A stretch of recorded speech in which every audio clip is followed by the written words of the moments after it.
Anselm of Canterbury is the Archbishop of Canterbury in the late 11th century, from 1093 to 1109.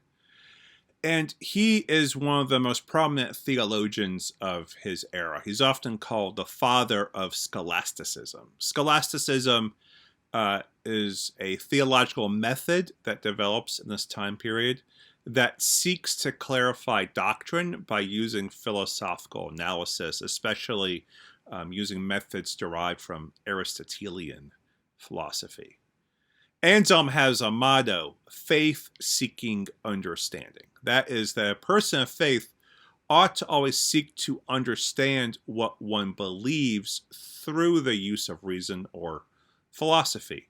The idea here is not to question or undermine faith or doctrinal standards, but rather to ask, what is the logic that we can understand that undergirds these confessions of faith?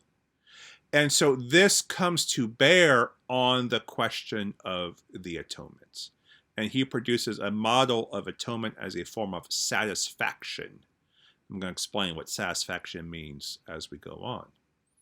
But we have this text we're reading called Cur Deus Homo, or Why God Became Human, or it could also be read as Why the God-Man. There's no verb in this title, so we can translate it a couple of ways. So why God became human, or why the God-Man, both referring to the incarnation. And as you begin to read the text, at the very beginning, he lays out a guiding question and the method that he's going to pursue. And so the question that Anselm poses is, by what logic did God become human? And why was the death of the incarnate one salvific? And throughout this text, it's really a dialogue between Anselm and one of his students named Boso. Boso, in turn, becomes a prominent theologian in the early 12th century. And so there is a sense here that Boso says, well, our faith ought to be clarified by logic. So if we want to understand why God became human, then we ought to use reason to prove the necessity of both the incarnation of Jesus Christ and the atoning death of Jesus Christ.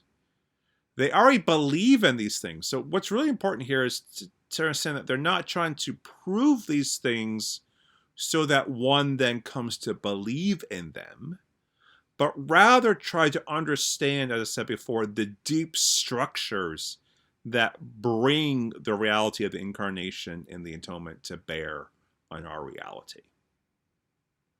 One of the key things that Anselm wants to do in this is to reject the dominant atonement theology of ransom theory. He thinks that ransom theory really gets the question wrong. The question is not the devil's rights to humanity, but about God's rights to humanity. And Cur Deus Homo is really playing out the logic of how does God get humans back after they have sinned. And so we can start with thinking about Cur Deus Homo with this first guiding question. How is sin forgiven? And so this requires a definition of what sin itself is. So Anselm provides this for us. He says, sin is not giving God what God is owed. God is owed the harmony of the will of the rational creature to do the will of God. This is a very Augustinian theology. We were reviewing some of this when we talked about the Pelagian controversy, for instance. To not do God's will, Anselm argues, building off of Augustine, is to please the self only and to deny what God deserves. What God deserves is the full attention and orientation of our will towards God. Here's what is new with Anselm, is he says that taking away what God alone deserves, that is the obedience of our will, is a sin as well because it violates the honor of God. So one of the things we need to observe is that Anselm lives in a culture in which honor is a really important category. And so sin is a disruption of the honor of God, or a disruption of relationship of God. So violation of honor is a culturally encoded way for Anselm to talk about a disruption of relationship between God and human beings. If we have this definition of sin, Anselm goes on that God's justice requires a punishment of sin. So, again, a key guiding principle in this is a Christian theological assumption that God is thoroughly just.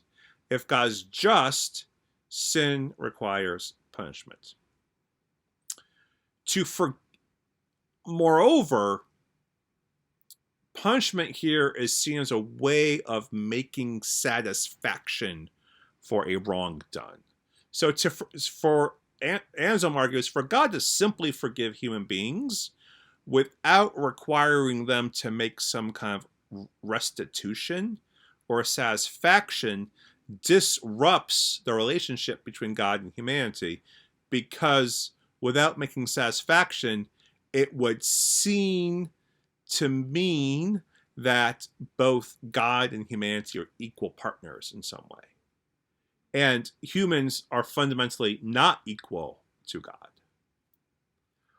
So what Anselm argues is that something needs to be paid to restore God's honor. That is, a something extra needs to be repaid. And he calls that something extra satisfaction. The offering of a penalty in response to sin, in response to a disruption of the divine-human relationship.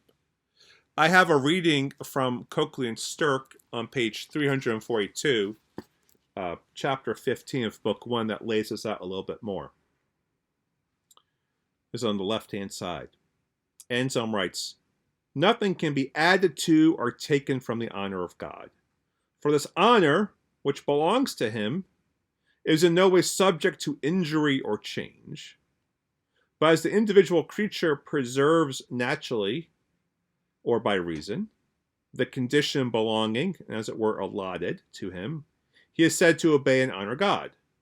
And this rational creature, which possesses intelligence, is especially bound. And when the being chooses what he ought, he honors God, not by bestowing anything upon God, but because he brings himself freely under God's will and disposal. He maintains his own condition in the universe, and the beauty of the universe itself, as far as in him lies. But when he does not choose what he ought, he dishonors God, as far as the being himself is concerned, because he does not submit himself freely to God's disposal. And he disturbs the order and beauty of the universe as relates to himself, although he cannot injure nor tarnish the power and majesty of God." What I want to point here is the way in which this disruption of relationship, what Anselm calls dishonoring, is not only a disruption of one-to-one relationship, but a rupturing of the created order itself. And we need to go back to Genesis 1 and 2 and 3 to think about how human beings are created to steward God's creation, to ensure that it is protected. And the story of sin is not just a story of how it affects human beings, but also how it affects the created order itself. One of the things then we're seeing here is Anselm's own contextual thinking. He's bringing in his own assumptions about a stratified society located in Northern Europe. He is bringing in assumptions about the nature of honor as it relates among social unequals in the 11th century, and assuming that's a natural constant for the created order for how humans understand God. It is an assumption of social hierarchy. Some of these things might feel very different from us today, and it's important to see how this atonement theology is arising out of a specific context of theological reflection and construction. But let's keep on thinking about this category of satisfaction then. Satisfaction should then, Anselm says, be proportional to the sin committed. So as he goes on in his dialogue with Boso, he notes how humans can offer repentance, contrition, humility, fasting, obedience, and other actions. But these are all things that simply appear to be naturally due to God. Satisfaction is making a payment of something greater than the original obedience expected of humans. What Anselm is trying to say is the human person is then in an impossible situation. The sin they have done is a violation of God's honor, and they have nothing they can provide that matches or exceeds God's honor.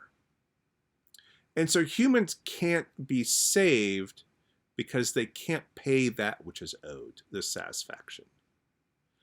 And how then will they pay for that which they need to be saved? And here again, Anselm wants to argue that God does want to save humans, and so God will find the solution. And so a final reading from Anselm here, Book 1, Chapter 25, again on the left, the first full paragraph, answering a question from Boso. Do you not perceive from what we have said above that's necessary for some people to attain to felicity, that is, eternal joy? For, if it's unfitting for God to elevate humanity with any stain upon it, to that for which he made it free from all stain, lest it should seem that God has repented of his good intent, or is unable to accomplish his designs. Far more is it impossible on account of the same unfitness that no one should be exalted to that state for which he was made. He's saying that, yes, God can't elevate humans to the state they're designed for because of sin, yet God intends for humans to share life with God, so God has to find a solution to the sin itself. Therefore, Anselm continues, a satisfaction such as we have above proved necessary for sin must be found apart from the Christian faith, which no reason can show, for else we must accept the Christian doctrine. For what's clearly made out by absolute reasoning ought to be by no means to be questioned, even though the method of it be not understood. So he's indicating that he's going to go on to explain the method of why we need the incarnation now and the death of Jesus to pay this sin that humans owe. So this gets us to the question of why the God-man, Cur Deus Homo. So what is rational? What's the rational necessity for the incarnation and atonement of Jesus Christ? It is to provide the satisfaction to God that must be done by an equal of God that humanity alone has to pay. So it's necessary then to have a perfectly sinless God-man to make the payment. So Anselm's drawing on all that Nicene and Chalcedonian theology of the full, perfect union of the human and divine natures in Jesus Christ in order to explain how there is this necessity of the incarnation to make satisfaction. God does not need to make the restitution, but humans are unable to make the restitution. So they need someone who's both perfectly human and perfectly divine and one person to do it. That is Jesus Christ. And so once the atoning death of Jesus Christ is offered through his righteousness and obedience to the Father, the Son, Anselm says, receives a reward, what he calls recompense.